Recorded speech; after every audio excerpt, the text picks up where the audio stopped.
આજે આપણે આયુર્વેદિક hair oil બનાવીશું, જેમાં આ બધી વસ્તુ વાપરવાની છે.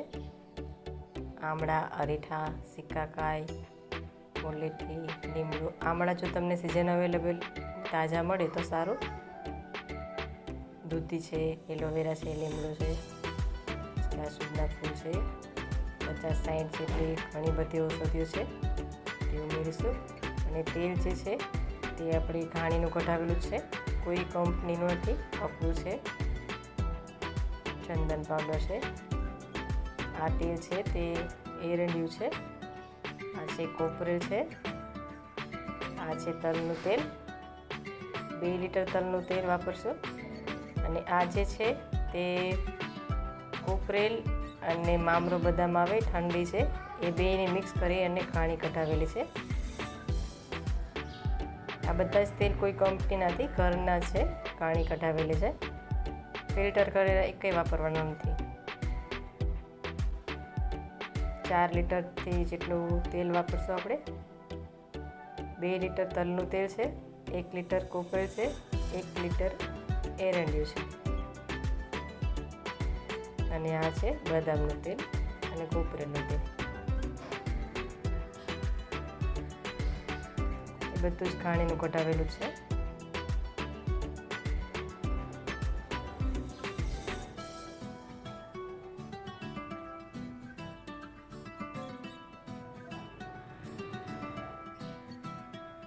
તેલ કોઈ કંપની નથી વાપરવાના.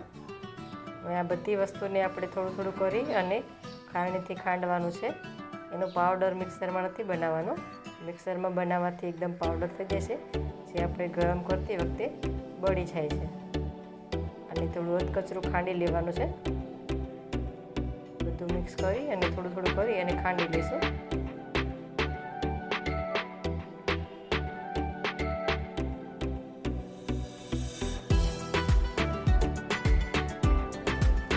ફૂલ બધું મિક્સ કરી ખાંડી લઈશું.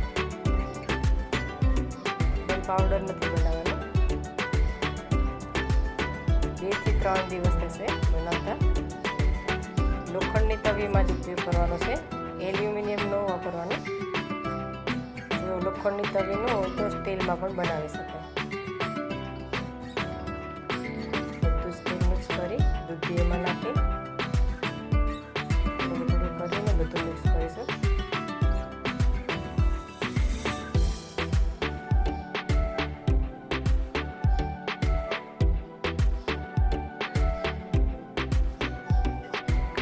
પાવડર જે છે એ અંદર નાખીશું. 50-60 જેટલું આપણે એમાં 50 ઔષધિઓ બધી ઉપયોગ કરી દઈશું અત્યારે પલાળવામાં. આ મહેંદી છે, જે મહેંદી અત્યારે પાવડર લીધો છે. જો તમને બની શકે તો તાજી મહેંદી મળી રહી તો સારું.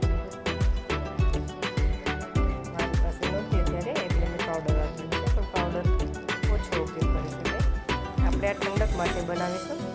જો તમારે ગરમ તાસીર હોય તો ઠંડક માટેનું તેલ સારું છે. આમાં પછી આદુ છે, લસણ છે, ડુંગળી છે, બધું નાખી શકાય. અત્યારે આમાં આપણે કલોંજી ઉપયોગ કરી છે. આદુ, લસણ, ડુંગળી તે ગરમ તાસીર છે.